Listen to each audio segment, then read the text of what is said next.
Hello students, कैसे हो आप लोग। मौर्य एजुकेशन में आपका स्वागत है। स्टूडेंट्स, जैसा कि हमने कमिटमेंट दिया था कि क्वेश्चन बैंक आने के बाद हम सारे क्वेश्चंस का यहाँ पर वीडियो बनाकर अपलोड करेंगे, तो एज पर कमिटमेंट हम वीडियो अपलोड कर रहे हैं। कुछ स्टूडेंट्स थोड़ा सा घबराए हुए हैं कि उनको तुरंत सब कुछ चाहिए। क्या होता है स्टूडेंट्स कि आप अच्छे से समझ सकते हैं कि एक भी आंसर रॉन्ग जाएगा तो आपके लिए भी बहुत बड़ा प्रॉब्लम क्रिएट हो जाएगा, क्योंकि आप हम पर विश्वास करते हैं। अगर हम किसी भी क्वेश्चन का आंसर गलत दे देते हैं तब कैसा लगेगा कि आपको लगेगा कि सर के चक्कर में हमारा प्रॉब्लम हो गया। तो इसके लिए हम यहाँ पर क्वेश्चन बैंक को बुक से, मास्टर की से, डाइजेस्ट से टैली करने के बाद सारी चीज़ों का हम रिप्लाई आपको देते हैं।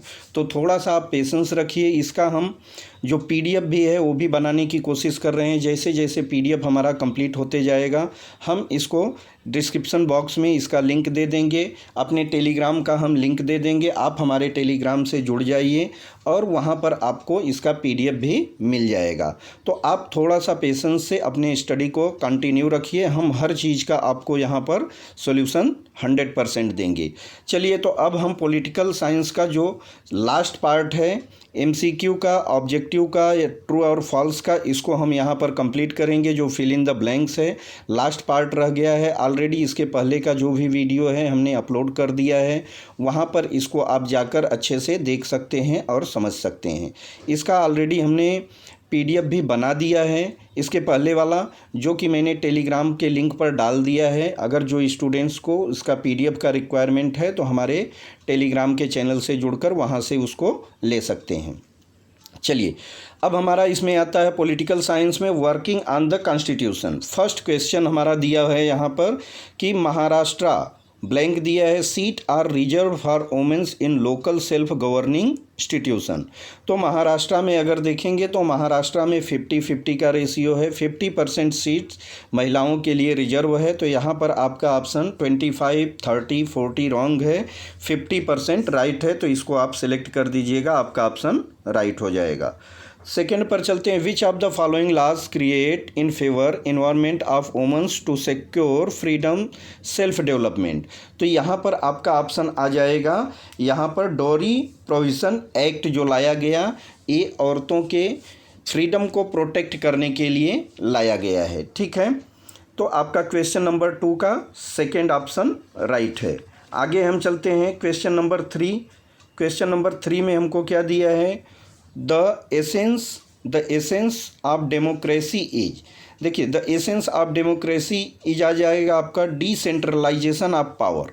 यहाँ पर यूनिवर्सल एडल्ट फ्रेंचाइज रॉन्ग है, policy of reservation of seat wrong है, जुडिशियल डिसीजन रॉन्ग है। आपका बी हो जाएगा, डिसेंट्रलाइजेशन ऑफ पावर आ जाएगा सॉरी, थर्ड का ऑप्शन। फोर्थ पर चलते हैं। ब्लैंक दिया है, ensure transparency and accountability of government.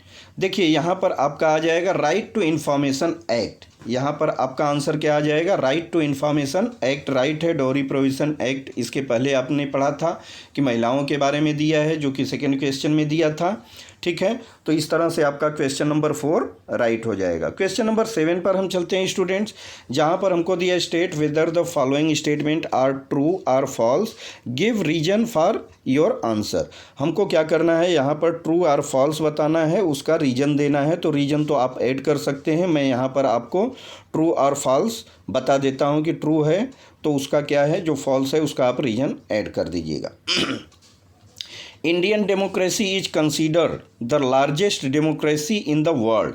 ठीक है, यहाँ पर आपको दिया है Indian democracy is considered the largest democracy in the world. तो ये हमारा ट्रू ऑप्शन है, इसको आप ट्रू कर दीजिएगा। ठीक है, अगर आपने अच्छे से इसको पढ़ लिया तो आपका भी ये बहुत स्कोरिंग सब्जेक्ट हो सकता है। बस सिर्फ और सिर्फ थोड़ा सा आपको मेहनत करना है। हमारे वीडियो पर बने रहिए।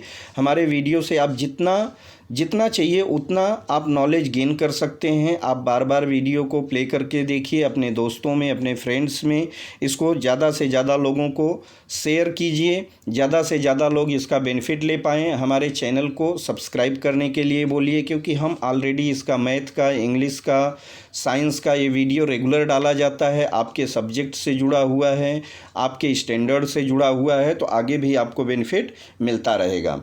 चलिए, तो क्वेश्चन नंबर 7 का हमारा फर्स्ट जो है राइट ऑप्शन है। दूसरा आ जाता है secrecy in the working of government has increase due to the right to information. तो यहाँ पर आपका सेकंड भी क्या है, सेकंड आपका फॉल्स आ जाएगा। थर्ड वाला nature of constitution is seen as the living documents, तो यहाँ पर ये ट्रू हो जाएगा। लास्ट वाला decentralisation of power is central to democratic government, जो कि इसके पहले अभी आपने देखा था वही चीज़ यहाँ पर दिया है, ठीक है। तो ये भी आपका ट्रू है। तो क्वेश्चन नंबर 7 का आपका देखेंगे तो फर्स्ट ट्रू है, सेकंड रॉन्ग है, थर्ड और फोर्थ ट्रू है। 8th पर चलते हैं। 8th में देखिए दिया गया है एक्सप्लेन द फॉलोइंग कॉन्सेप्ट। यहाँ पर हमको कॉन्सेप्ट को एक्सप्लेन करना है। Right based approach, right to information, policy of reserve of seat, prevention of atrocities. ठीक है स्टूडेंट, तो देखिए इसको बहुत ज़्यादा डेप्थ में नहीं जाना है, आप अपने बुक से इसको सब कुछ एकदम स्टेप बाय स्टेप दिया हुआ है, वहाँ से आप इसको अच्छे से पढ़ सकते हैं, समझ सकते हैं, ठीक है। तो आपका ये वाला पार्ट भी कंप्लीट हो जाएगा। थोड़ा सा आप लोगों को भी मेहनत करना पड़ेगा स्टूडेंट्स, क्योंकि पढ़ाई आपको करना है, एग्ज़ाम आपको देना है। तो हम आपको गाइडलाइन दे रहे हैं, बस आप अपने प्रिपरेशन को कंटिन्यू रखिए। ये आप अपने बुक से पढ़ सकते हैं, 2-2 लाइन 3-3 लाइन का आंसर आप इसका दे देंगे, आपका आंसर राइट हो जाएगा। देखिए आगे हमको दिया है कंप्लीट द एक्टिविटी। एक्टिविटी में चलते हैं हम। एक्टिविटी में हमको क्या दिया हुआ है, यहाँ पर अगर आप देखेंगे तो कंप्लीट द फॉलोइंग डायग्राम। एक हमको डायग्राम दिया हुआ है, ठीक है। डायग्राम में हमको दिया है फीचर ऑफ गुड गवर्नेंस। किसी गवर्नेंस का गुड फीचर्स क्या होना चाहिए, कोई अच्छी गवर्नमेंट के फीचर क्या होना चाहिए। तो अगर आप देखेंगे तो यहाँ क्या होना चाहिए कि फर्स्ट रिस्पॉन्सिव गवर्नमेंट होनी चाहिए, मतलब किसी चीज़ की रिस्पॉन्सिबिलिटी निभाने की उसमें कैपेसिटी होनी चाहिए। रिस्पॉन्सिबल गवर्नमेंट होनी चाहिए, ठीक है। सेकंड में आप लिख दीजिए रिस्पॉन्सिबल गवर्नमेंट होना चाहिए। इफ़ेक्टिव एंड एफिशिएंट गवर्नमेंट होना चाहिए, ठीक है। उसका हर चीज़ बहुत सिस्टमेटिक होना चाहिए, इफ़ेक्टिव एंड इफ़िशिएंट गवर्नमेंट होना चाहिए। आगे आप लिख दीजिए ऑल इंक्लूसिव डेवलपमेंट, सब डेवलपमेंट के बारे में उसके कामकाज अच्छे होने चाहिए, तो डेवलपमेंट का भी आप इसमें एंट्री कर दीजिए। तो आपको 4 कॉलम दिया गया है, 4 यहाँ पर देखिएगा तो राउंड फिगर दिया हुआ है ओवल शेप, इसमें आप फिल कर दीजिए, आपका आंसर राइट हो जाएगा। Responsive government, responsible government, effective and efficient government, all inclusive development government होनी चाहिए। क्वेश्चन नंबर 9 आपको देखिए इसमें दिया गया है सारी चीज़ें। What is the effect of reducing the voting age from 21 to 18।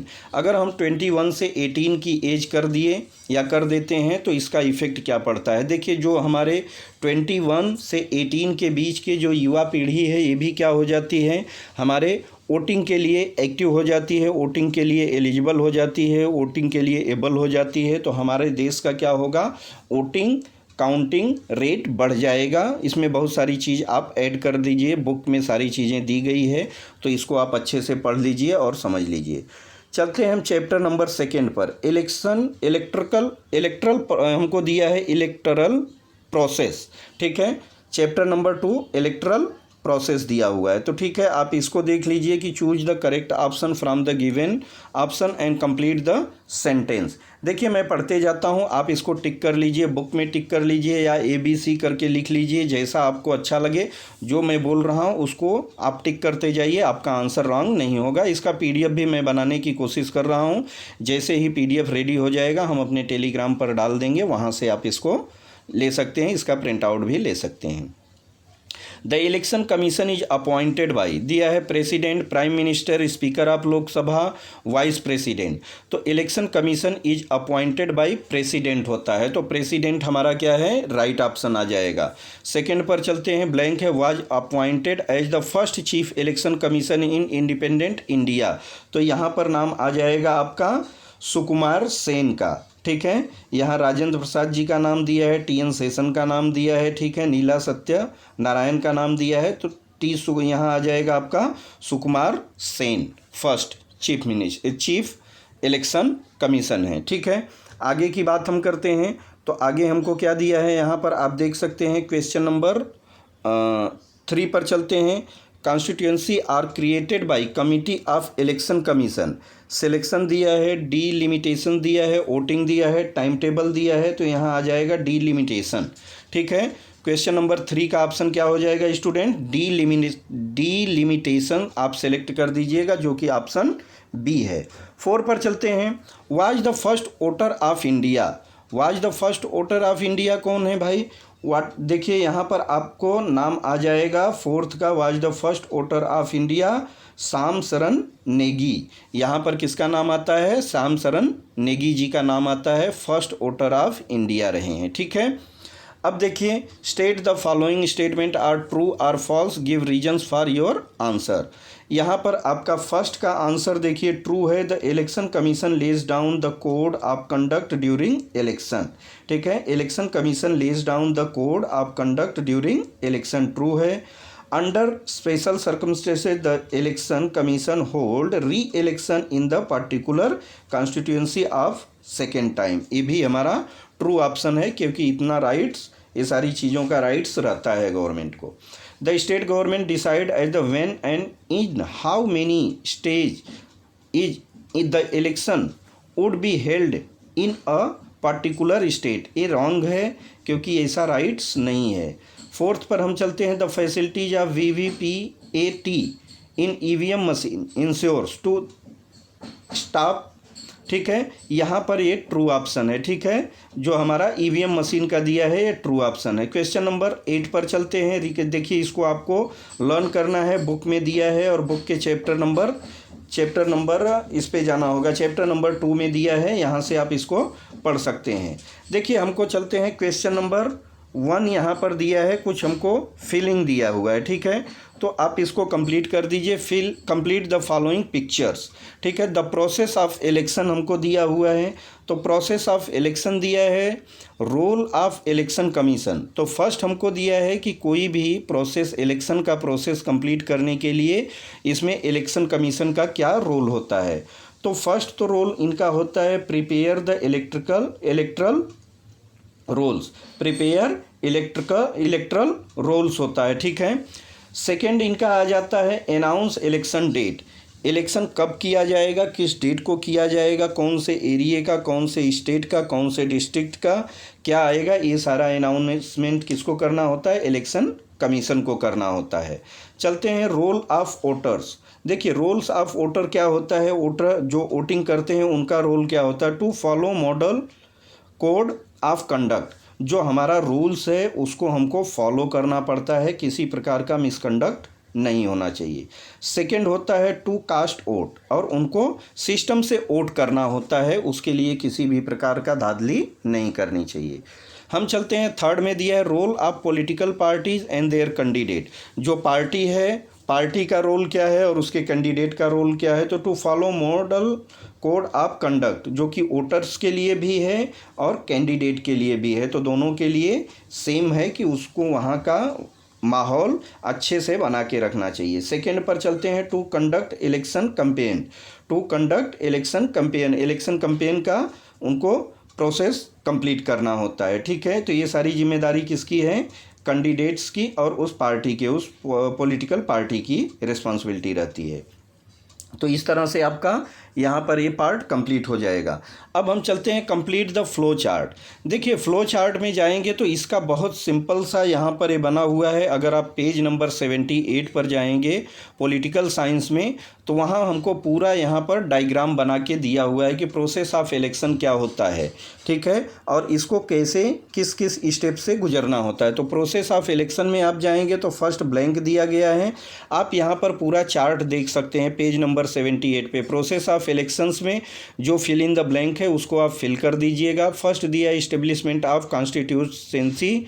ठीक है, सेकंड हमारे यहाँ पर आंसर दिया है फाइनलाइज वोटर्स लिस्ट। ठीक है, वोटर लिस्ट फाइनल करने से पहले क्या होता है? कॉन्स्टिट्यूएंसी को इस्टेब्लिश करना होता है। इसके बाद आता है nomination of candidate and scrutiny of their nomination form. कुछ लोग फॉर्म भर देते हैं तो बाद में कुछ लोग फॉर्म वापस लेते हैं। ठीक है, तो उसका पूरा फाइनलाइजेशन होता है। फिर इलेक्शन कैंपेन चलाया जाता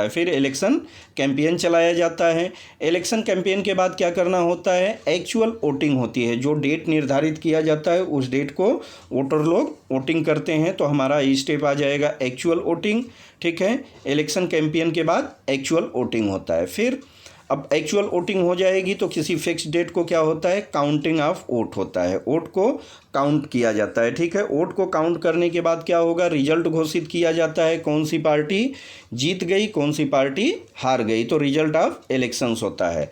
इसके बाद होता है resolution of disputes regarding election. अगर किसी प्रकार का उसमें डिस्प्यूट हुआ है, डिस्प्यूट्स को हम उसको रिजॉल्व करते हैं, सॉल्व करते हैं, ठीक है। तो इस तरह से आपका क्वेश्चन कंप्लीट हो जाएगा। फिर से यहाँ ब्रीफ में आंसर के लिए दिया है स्टूडेंट्स, तो आपको इसको बुक से पढ़ना पड़ेगा। Explain the function of the election commission दिया हुआ है, explain the meaning of code of conduct है। तो ये सारी चीज़ें आप बुक से थोड़ा सा देख लीजिए, आपके अच्छे से अच्छे मार्क्स आ जाएंगे। हमारी कोशिश यही है कि आपका 100 में 90 एबव नंबर सिक्योर हो जाए, इसके लिए हम इतना मेहनत आपके लिए कर रहे हैं। बस आपसे हमारा इतना ही रिक्वेस्ट है कि आप हमारे चैनल को शेयर कीजिए ज़्यादा से ज़्यादा लोगों में, ज़्यादा से ज़्यादा सब्सक्राइब करने के लिए बोलिए और हमारे वीडियो को लाइक और शेयर कीजिए। हम इस पर बहुत अच्छे अच्छे कंटेंट डालने की कोशिश कर रहे हैं।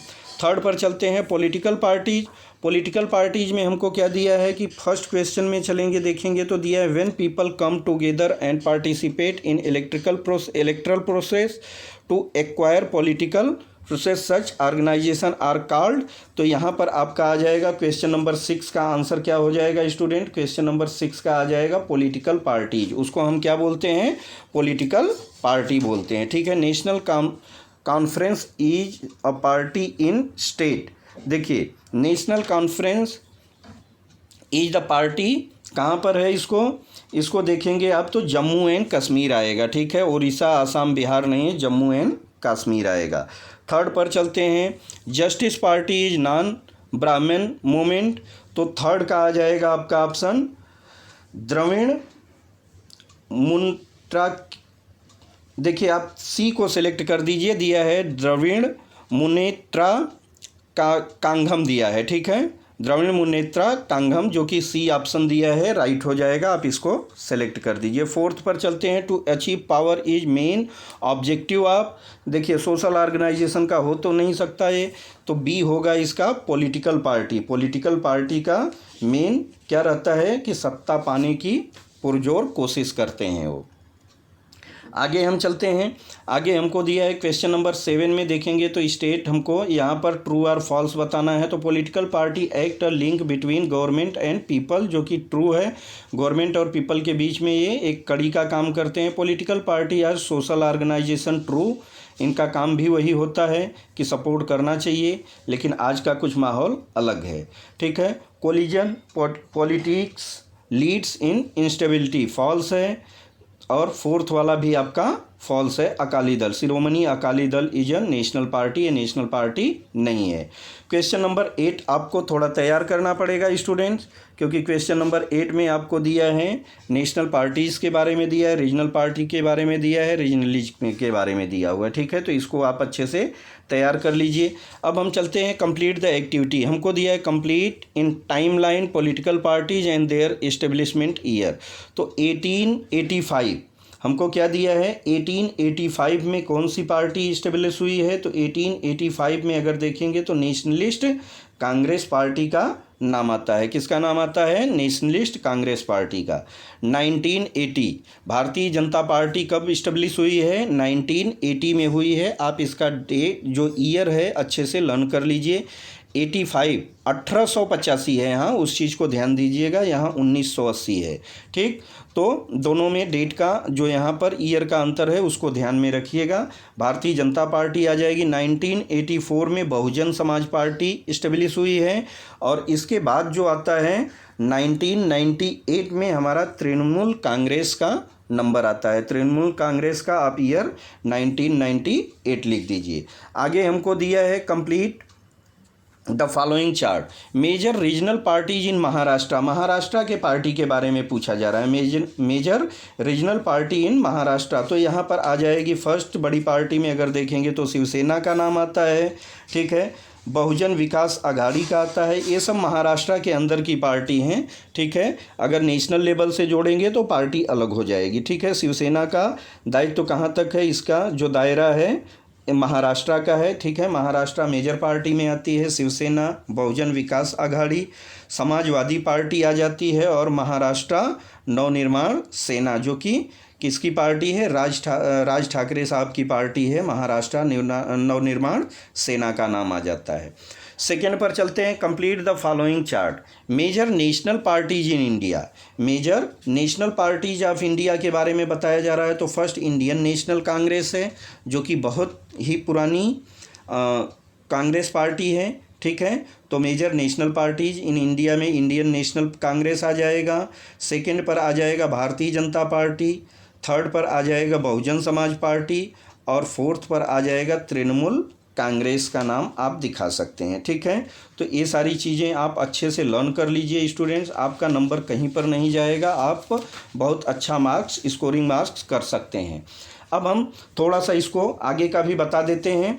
देखिए क्वेश्चन नंबर 9 जो है ये आपको पूरी तरह से पढ़ना है, ठीक है। पूरी तरह से थोड़ा सा आप ध्यान दे के लर्न कर लीजिए, बहुत ज़्यादा डेप्थ में नहीं दिया है, थोड़ा थोड़ा आप कर देंगे अच्छे से तो आपका नंबर बहुत अच्छा आ जाएगा। क्योंकि इसको लिख कर बताने के लिए थोड़ा सा टाइम कम है, क्योंकि स्टूडेंट्स का डिमांड है, हर सब्जेक्ट का उनका डिमांड आ रहा है, और हमारी जिम्मेदारी, हमारी रिस्पॉन्सिबिलिटी है कि सब बच्चों का जो भी कमिटमेंट है, हमारे लिए सिंगल बच्चा भी हमारे लिए 1 लाख बच्चे के मायने बराबर मायने रखता है। तो उसका कमिटमेंट हम पूरा करने की पुरजोर कोशिश करते हैं। बस आपके लिए हम मेहनत कर रहे हैं, बस आप ऐसे ही हमारे चैनल को सपोर्ट करते रहिए। आप लोगों का सपोर्ट और प्यार बहुत अच्छा मिल रहा है, बहुत अच्छा लग रहा है, इसके लिए हम इतना आपके लिए मेहनत कर रहे हैं।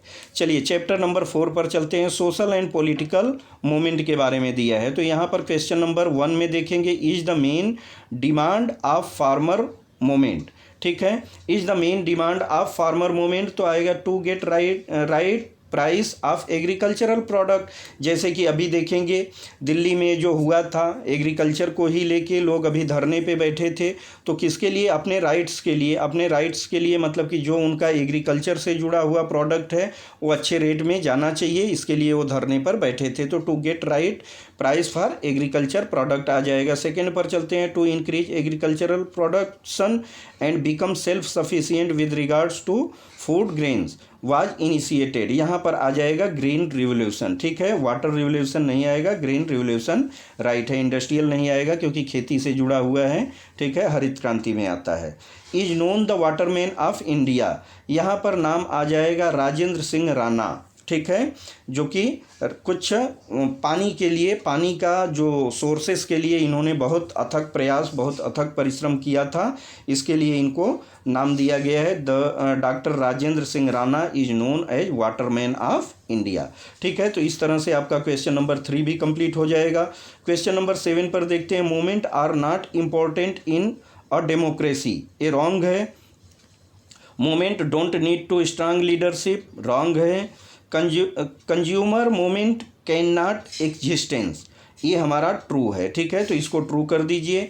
The green revolution divided the farmers into rich farmer and poor farmer, सही बात है, क्योंकि कैटेगरी अलग अलग होती है। तो ये क्या करता है, ग्रीन रिवोल्यूशंस के तहत हमारे फार्मर्स को 2 कैटेगरी में डिवाइड हो जाते हैं, rich farmers and poor farmers, right है, ठीक है। आपका क्वेश्चन नंबर 8 लर्निंग का है। तो क्वेश्चन नंबर 8 आप लर्न कर लीजिए। देखिए मैंने यहाँ पर थोड़ा सा पेज आगे नहीं बढ़ाया था, इसको आप देख लीजिए, ठीक है। आगे आप देख सकते हैं यहाँ पर आपको दिया है कंप्लीट द फॉलोइंग डायग्राम, ये हमारा लास्ट क्वेश्चन है। इसके बाद जो 9th है ये भी आपको थोड़ा सा लर्निंग का है, तो लर्निंग का आपको कंप्लीट करना पड़ेगा।